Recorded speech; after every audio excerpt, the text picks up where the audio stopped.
warm welcome to the 2012 Male Athlete of the Year, Evan O'Hanlon. Junior Athletes of the Year, Rheed, McCracken and Madison Elliot. And representatives from the dual Team of the Year winners, sailor Liesl Tesh and wheelchair rugby player Ryan Scott.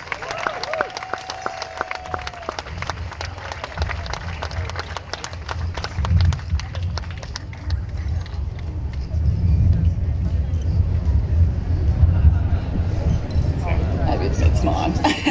Sorry, we're trying to get rid of some of the noise for you. Evan, we're going to start with you. 2 events, 100 and 200 metre sprints in the T38 class for athletes with mild cerebral palsy. And you won gold medals in both events in world record time.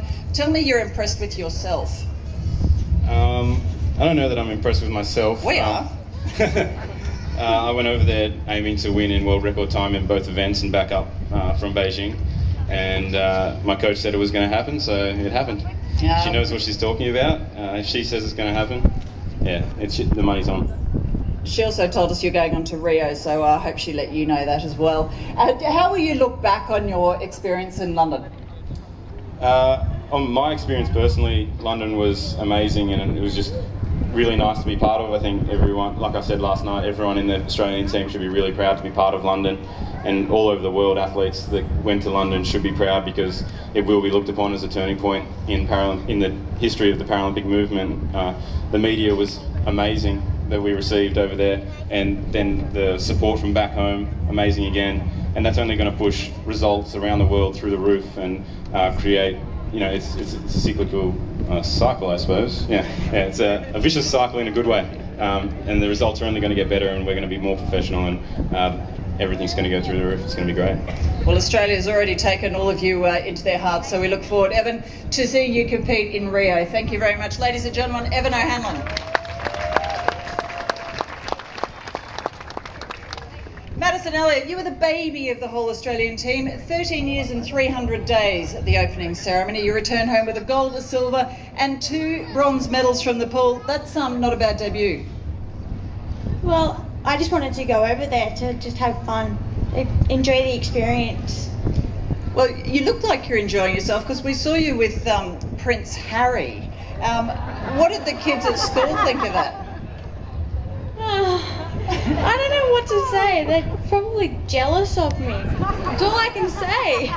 I think they are probably jealous, and you're blushing, so he must have been very, very nice to you. And Maddie, before we let you go, such an exciting experience at 13 years. I know that you had a birthday on, I think it was on the weekend, and you clearly didn't invite the Lord Mayor with you, because you didn't tell her that you turned 14, did you? And, tell us what life is like for you now. Has it actually gone back to normal?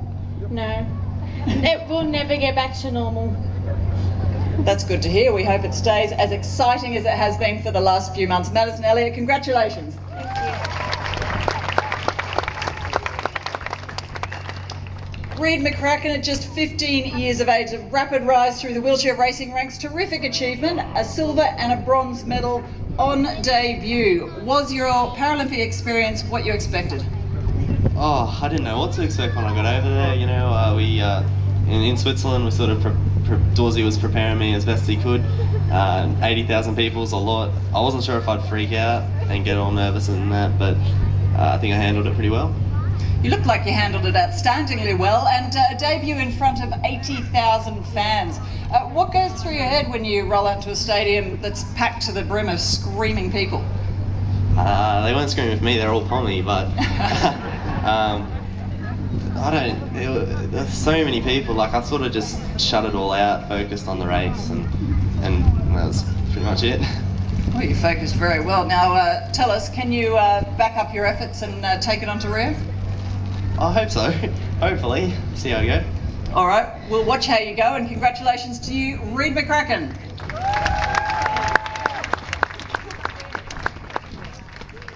The wheelchair rugby team finally brought home gold. Well, Ryan, Australia never won a gold medal at Paralympics in wheelchair rugby, yet your team accomplished that feat in London, not losing a single quarter of any game. That was something that your coach decided had to be done.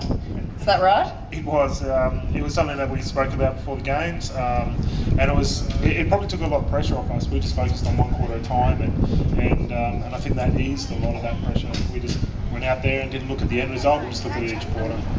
And do you think that the other teams, well, they saw you coming and they were probably scared to death, because when Riley Batt rolls onto a court, it's quite intimidating, isn't it? It is very intimidating. He actually took me out a couple of times this year as well, so I know what it's like to play against him, and I feel sorry for those guys. So tell me, can you back this up in Rheed? What are the injuries like in wheelchair basketball? Because it's a seriously ferocious sport. They don't nickname it murder ball for nothing. Yeah, we generally always think there's not many injuries, but then when you look back at it and start counting them, there is a few.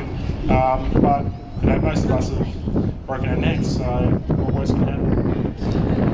And that, ladies and gentlemen, pretty much sums it up. Ryan, thank you very much. Congratulations to you and all the Steelers. Wheelchair rugby boys, well done.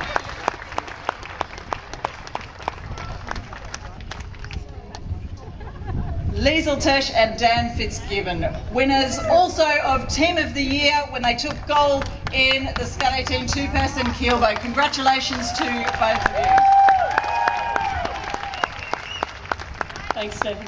Now, Liz, I'll start with you. 5 Paralympic Games as a wheelchair basketballer and moving into Paralympic sailing in 2009. You haven't looked back, and you're staying on the boat, aren't you? London was just a hiccup and a training ground. I thought I was going to be playing wheelchair basketball and could possibly sail in a city almost as beautiful as Sydney and Rio, so no, I'm not stopping, no way. Oh, sorry, Gliders, she's not coming back. Dan, it's your fault that she's in the boat? Yeah, I apologise for all that. Now, Australia's pretty happy to see Liesl in a boat. What made you decide to get Liesl as your teammate?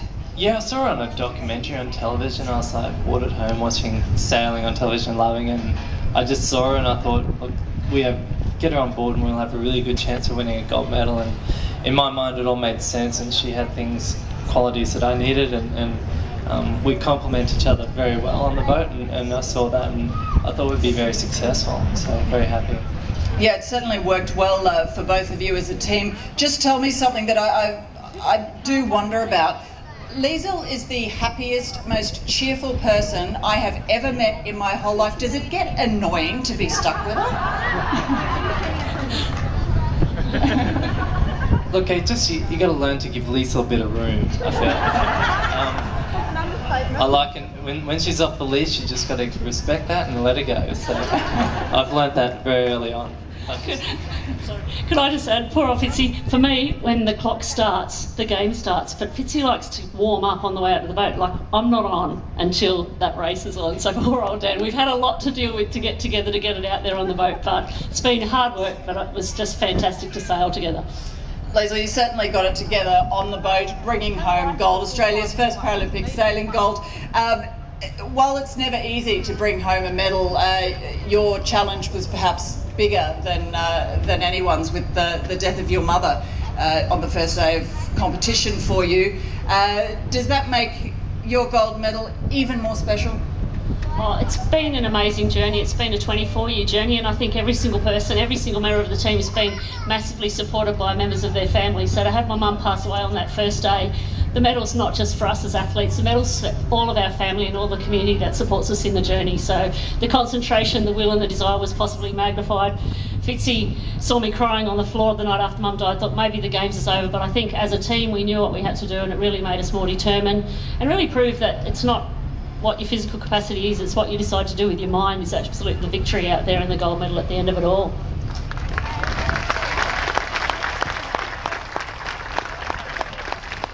And just before I finish speaking to you two, I do need to ask you something, Liesl, which I only found out when I did an interview with you after the games.